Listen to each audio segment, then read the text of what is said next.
নমস্কাৰ, মই নয়ন, physiotherapist from Guwahati. আজিৰ এই ভিডিঅ'টোত আমি আলোচনা কৰিম বাত বিষৰ কাৰণে কেনেকুৱা ধৰণৰ খাদ্য খাব লাগে বা কেনেকুৱা ধৰণৰ খাদ্য আমি এৰি চলিব লাগে। বাত বিষ হ'ল এনেকুৱা ধৰণৰ এটা ৰোগ বা এনেকুৱা ধৰণৰ আমাৰ শৰীৰৰ এটা সমস্যা য'ত আমাৰ শৰীৰৰ জইনবোৰত বিষ হ'বলৈ আৰম্ভ কৰে, লগতে ফুলা আৰু জঠৰতাও হয়।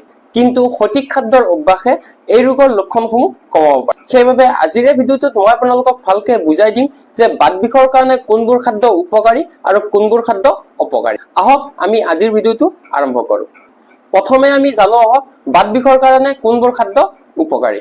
1 নম্বৰতে খাব লগা খাদ্যবোৰ হৈছে ওমেগা 3 ফেটি এচিডযুক্ত খাদ্য, যেনে মাছ, অখৰোট ইত্যাদি। এই ওমেগা 3 আমাৰ শৰীৰৰ জইনবোৰৰ ফুলাটো কমায় আৰু লগতে বিষটোও কম কৰে।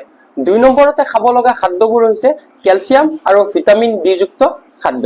তাৰ বাবে আমি গাখীৰ, দৈ বা কেঁচা শাক পাচলি আদি খাব। আৰু ভিটামিন ডিৰ বাবে আমি প্ৰতিদিনে ৰাতিপুৱা 5 পৰা 10 মিনিট সময় ৰ'দ ল'ব পাৰো।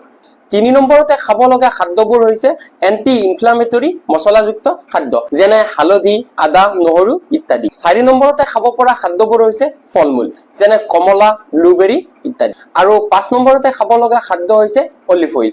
আমি যিকোনো বস্তু ৰান্ধি খাওঁতে অলিভ অইল ব্যৱহাৰ কৰিব লাগে, য'ত এন্টি ইনফ্লামেটৰী গুণ থকাৰ বাবে বাত বিষৰ বাবে উপকাৰী হয়। এতিয়া আমি জানো আহক বাত বিষত আমি কেনেকুৱা ধৰণৰ খাদ্য এৰি চলিব লাগে। 1 নম্বৰতে এৰি চলিবলগীয়া খাদ্যবোৰ হৈছে প্ৰচেছড ফুড, যেনে ফাষ্ট ফুড, পেকেটজাতীয় খাদ্য ইত্যাদি। এইবোৰ খোৱাৰ ফলত আমাৰ ইনফ্লামেশ্যন বেছি হ'ব পাৰে, সেইবাবে আমি এইবোৰ খাদ্য এৰি চলিব লাগে। 2 নম্বৰতে আমি চেনি কমকে খাবলৈ ট্ৰাই কৰিব লাগে। 3 নম্বৰতে এৰি চলিবলগীয়া খাদ্যবোৰ হৈছে বেছি নিমখজাতীয় খাদ্য বা ৰঙা মাংস, যেনে ছাগলীৰ মাংস ইত্যাদি। আজিলৈ এইখিনিয়ে। আশা কৰিছো আজিৰ এই ভিডিঅ'টোৰ পৰা আপোনালোকৰ অলপ হ'লেও সহায় হ'ব। বাত বিষত খাদ্যৰ ভূমিকা অতি গুৰুত্বপূৰ্ণ।